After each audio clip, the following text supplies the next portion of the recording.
Hello friends, कैसे हैं आप। आशा करते हैं स्वस्थ और मस्त होंगे। आज इस वीडियो में हम चर्चा करेंगे 69,000 शिक्षक भर्ती मामला, जो इस समय का सबसे ज्वलंत मुद्दा बन चुका है।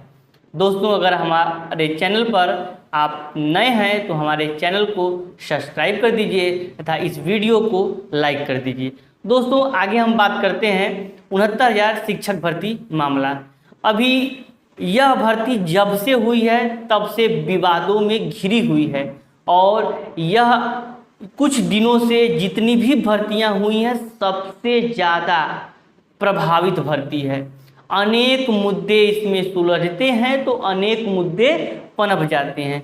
अभी आरक्षण घोटाला जो हुआ है उससे संबंधित हाई कोर्ट लखनऊ बेंच ने फैसला दिया है कि पूरी चयन सूची जो 69,000 शिक्षक भर्ती में चयन सूची जारी हुई थी उसको पूरा का पूरा निरस्त कर दिया है।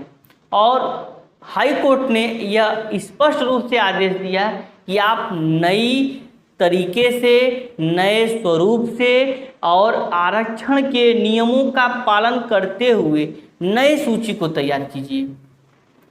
उन्होंने पाया पिछले में कि आरक्षण का पूरा पालन नहीं हुआ है। दोस्तों, इसको लेकर बहुत से अभ्यर्थी कोर्ट में गए थे और इनका जो है कि विश्लेषण हुआ। विश्लेषण होने के बाद कोर्ट किसी एक का पक्ष नहीं देखती है, जो सत्य रहता है वही काम करती है। तो न्याय के रूप में उन्होंने इस सूची को रद्द कर दिया और नई सूची को बनाने का आदेश दिया। इस भर्ती के मूल का कारण यही है कि भर्ती का 2 पार्ट में होना है। एक बार जैसे कि सुप्रीम कोर्ट जो शिक्षा मित्र का विवाद था उसमें 2 पार्ट को लेकर भर्ती हो गई। एक राउंड में जो बीटीसी के कैंडिडेट थे वो हो गए सेलेक्टेड लगभग और कुछ बीएड वाले हुए, और दूसरे वाले में जो प्योर बीएड वाले थे लगभग भाई उनका हो गया। तो इस भर्ती का 2 भाग में विभाजित होना सबसे बड़ा इस भर्ती का विवाद का कारण यही है।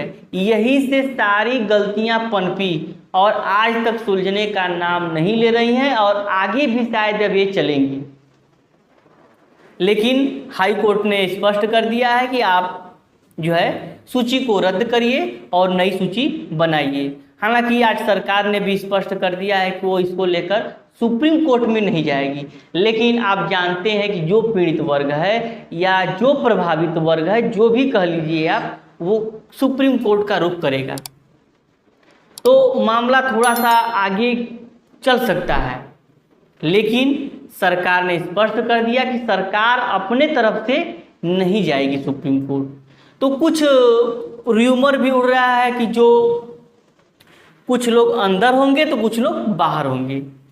तो क्या जो अंदर होंगे तो वो तो ठीक है, लेकिन जो बाहर होंगे इतने दिनों से नौकरी कर रहे हैं उनका क्या होगा।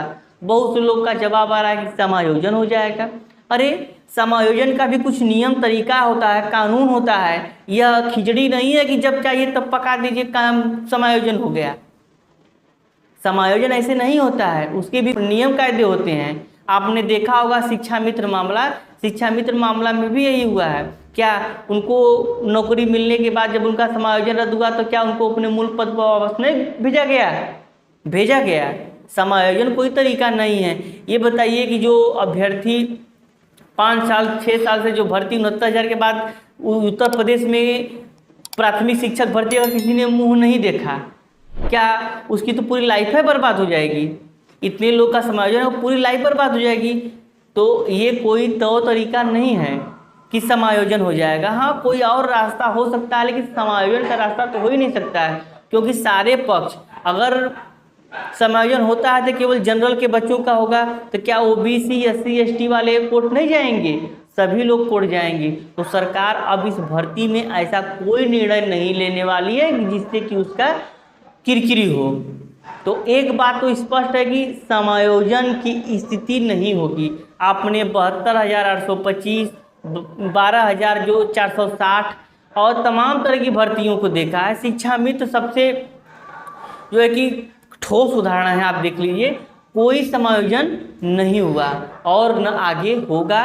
जो भर्ती में इन होगा उसको रखा जाएगा, जो भर्ती से आउट होगा उसको बाहर किया जाएगा। और अगला एक मुद्दा इसमें यह है कि अब सरकार आगे क्या करेगी, तो हम आपको बता दिए कि सरकार अपने तरफ से आज से ही लग गई है, जल्द से जल्द चयन सूची को जो है कि 3 महीने के अंदर वो प्रकाशित कर देगी। और आप जानते हैं कि कौन बाहर होगा, तो भाई कुछ जनरल के बच्चे बाहर होंगे, कुछ ओबीसी वर्ग के बच्चे अंदर होंगे, और समायोजन की स्थिति नहीं बनेगी। समायोजन तब बहुत पहले एक बार इंदिरा गांधी वगैरह की सरकार की तरफ जो केंद्र में थी उस समय हुआ था समायोजन की प्रक्रिया, लेकिन उस समय का दौर अलग था। आज भारत कुछ और है। आज के समय में थोड़ी सी भी लापरवाही सरकार के लिए घातक हो सकती है, तो सरकार कभी भी अपनी अब इस भर्ती में किरकिरी नहीं कराने वाली है। जो न्याय संगत होगा, क्या 69,000 भर्ती है इसको खींच करके 1 लाख कर देगी?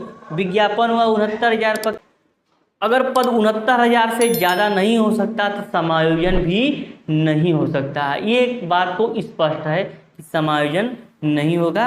हाँ, हालांकि थोड़े सी पैनी नज़र बनाकर देखने वाली स्थिति है कि सरकार अब आगे क्या करती है, लेकिन सरकार का रुख स्पष्ट है। और कुछ बच्चे आप जानते हैं कि अंदर होंगे तो कुछ बाहर भी होंगे। इसके लिए क्या किया जा सकता है? न बच्चे का दोष है, न किसी का दोष है, यह सिस्टम का ही दोष है। उन बच्चों की क्या बताइए, सही में अगर सही मायने में किसी भी पक्ष का अगर पक्षपात नहीं करें तो ये आप जानिए कि उन बच्चों की क्या गलती है। अरे उन बच्चों को आपने नौकरी दिया, वो नौकरी किए 6-7 साल के बाद अगर उनको निकालेंगे तो दिक्कत होगी, यह हम भी मानते हैं। ये अगर हमारे परिवार से मामला जुड़ा होता तो हमको भी तकलीफ होती, अगर आपसे परिवार से जुड़ा होगा मामला होगा तो आपको भी तकलीफ होगी, वो बात अलग है। लेकिन अब क्या करेंगे, सिस्टम ही ऐसा कुछ हुआ जिसमें इतना उलटफेर हो गया, और इतने दिनों के बाद शायद जो है कि शिक्षक भर्ती से कुछ अभ्यर्थी बाहर होंगे।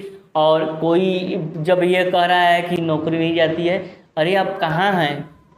आप तदर्थ शिक्षक का देखिए, हमने करीब 100-200 तदर्थ शिक्षकों से मिला है, रोज़ मिलते हैं तदर्थ शिक्षकों से, वो प्रभावित हैं। 1994 की जिनकी नियुक्ति हुई है, जिनकी 1996 की नियुक्ति हुई है, जिनकी 1997 की नियुक्ति हुई है, वह 9 नवंबर 2023 को एक सरकारी आदेश के द्वारा उनका वेतन का भुगतान रोक दिया जाता है और उनको अपने पद से वंचित कर दिया जाता है। उनको विद्यालय में साइन नहीं करने दिया जाता है। वो हाई कोर्ट का रुख किए, वो हाई कोर्ट से जीत गए, वो फिर सरकार ने अपील किया, सरकार सुप्रीम कोर्ट में गई, सरकार सुप्रीम कोर्ट से हार गई, फिर भी सरकार मानने के पक्ष में नहीं है। हाँ, हालांकि मामला अभी लंबा खींच रहा है, साल भर होने वाला है, लेकिन कोई अभी निष्कर्ष नहीं निकला है, क्योंकि सरकार उनको मानदेय पर रखने के पक्ष में है और वो शिक्षक मानदेय को कभी